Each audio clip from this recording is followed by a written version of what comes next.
Hey there, Hofstra fans, and welcome inside the WB Mason Coaches Report right here on GoHofstra.com. Nick Velasco joined each and every weekend for the final week this season, the head coach of the Hofstra Pride men's soccer team, Nuttall. Coach, thanks for joining us. Thank you.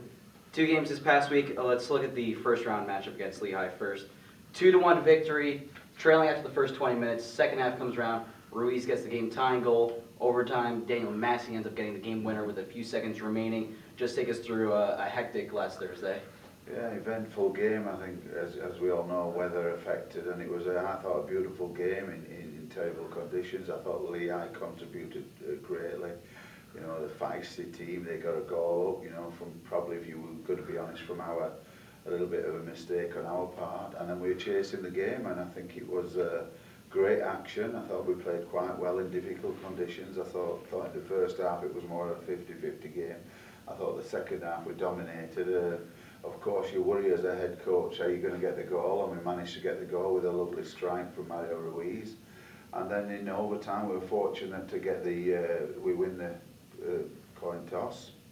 And we had the prevailing conditions, and we managed to get the goal with 50 seconds left at Andreas Ausapides' cross and a Danny Massey finish. And it was incredibly exciting, and there were a lot of wet people, and well, wet and happy people. But it was a great event, and I was proud of the boys. I thought we worked very extremely hard, and we worked in a consistent manner, I thought. And just after giving up that goal, you mentioned may have given it to Lehigh, that goal, but your team was able to respond immediately and take control of that game back. To have that response, what did you like from the team? Yeah, I just think it shows a strong mentality that we've built up over the season, and I think over from the past seasons, the experience we've got, you know, in the team, you know, and I think a lot of it's remaining for next year as well. So from my point of view, I was just proud of the way they reacted.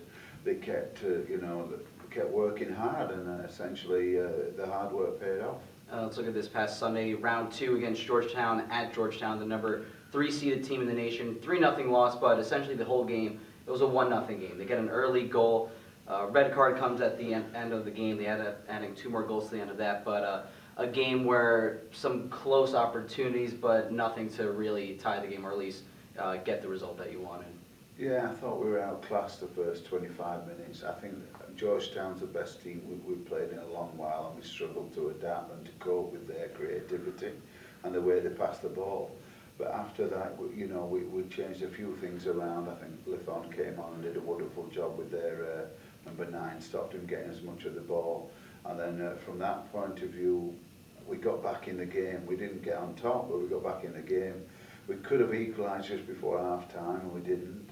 But at half-time, we said, look, we've got to compact the field a bit more, and if we don't, they'll just play around us. And I thought we did that second half. I thought it became much more of an even game, and we were toe-to-toe with them somewhat. They are very good defensively, so we had limited chances. We did get one in the back of the net, but it was offside. And I was proud of them.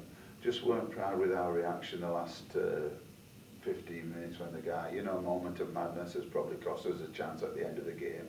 But these things happen, and overall we never gave up. And Georgetown are incredibly talented, so from that point of view, I think we gave a good account of ourselves. But I don't think that the scoreline, the last 10 minutes there was 2 goals. But the fact was, Paddy Pray had probably one of the best games of his life. And it could have been 3 or 4-0 in the first half. So you take what you can get. Paddy was magnificent. Everybody played hard, and we were truly, we were proud of where we got to. But you just thought if there wasn't that moment of madness, we could have maybe been in the game at the end as well. And you talk about Paddy Pray's game, 7 saves. Really an excellent way in some sorts to end his career. Some fantastic stops. It ends his career here at Hofstra. Also likes of Daniel Grundy and Marius Fatibo as well. Just those pieces now, looking forward, how do you at least try to replace him going into next season, and what do you miss from them? Yeah, well, the 4 guys we're going to miss on the playing side, plus we're going to miss Elliot Firth as well, who was undergraduate assistant. They're 5 wonderful human beings, and apart from the playing side, those guys have been a major part of what this program is. But we're going to miss the people, Paddy Pray, Danny Grundy, Marius Fatibo, Felix Schaefer, Elliot Firth, all wonderful people, and I know they're going to do well in life. So, he's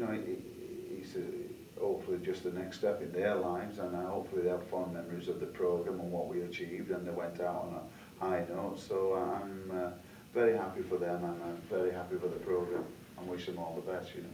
And what you bring back, at least going to next season, you're going to have the reigning CAA Player of the Year in Joseph Hahn, and not to call it a breakout season, but his numbers increased dramatically this season to put up those kind of numbers. So you see a stepping progress this season. Now, next season in his senior season, another high expectations for number 10. Yeah, I think Joe Holland, the way he works, you're going to see another step up. We've just got to see it, not physically as well, emotionally and mentally. He's got to understand that now he's going to be a focal point of teams' defences.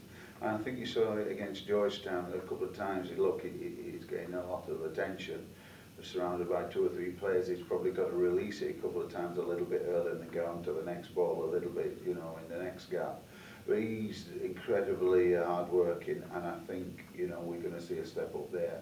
I want to mention Harry Hawkins as well, because he's been magnificent the whole season once he got into his stride, and he's been a true leader. I think in Harry Hawkins we've got one of the top 3 or 4 players in the conference too. So if you couple that with all the experience of all the guys that we've got coming back, I mean, it bodes well. Nothing's guaranteed, but you've got to think we can do some damage next year as well.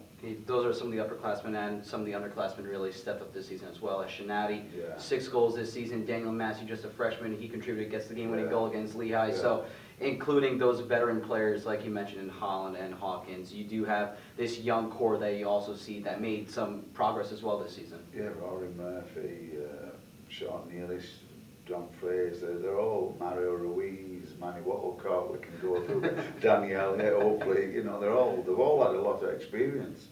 And if we can do well on the recruiting side, which we feel we're going to, we think we can be better than we were this year, next year. But again, it doesn't just happen, it's a lot of hard work in the off-season, and we've got to make sure these guys are prepared physically. I mean, hopefully have a bit of luck on the injury side. I thought we struggled, you know, with Danny Alec last year, so, and a few others. So, you know, it bodes well, but there's a lot of work to be done. And I mean, season ends with a loss, but still, you have to consider a successful season. You win the CAA title, Coach of the Year for yourself. You have the CAA Player of the Season in Joseph Hahn. So, as we wrap up the show here, your takeaway of the 2015 season for the Hofstra Pride men's soccer team. Yeah, I just want to mention I've got the best staff in the country, so it's Coach of the Year for the staff, and with the programme where it's at now, again, if we just keep knuckling down and working hard, I feel as though we can do better next year. And again, it's been a great year. We would have taken it at the beginning of the year, but you know, I thought the last 4 or 5 games we died out physically a little bit. And if we hadn't done, you know, our aim is to do better. Maybe could we try and get a bye next year, not just get into the NCAA. So I think we've got to set our sights high because of the talent we've got within the programme. And you know, again, we want to be realistic. We've got to work hard. But you know, I'm hoping when we set our goals and objectives for the year that they all buy into it and they understand where we're at. A lot of potential.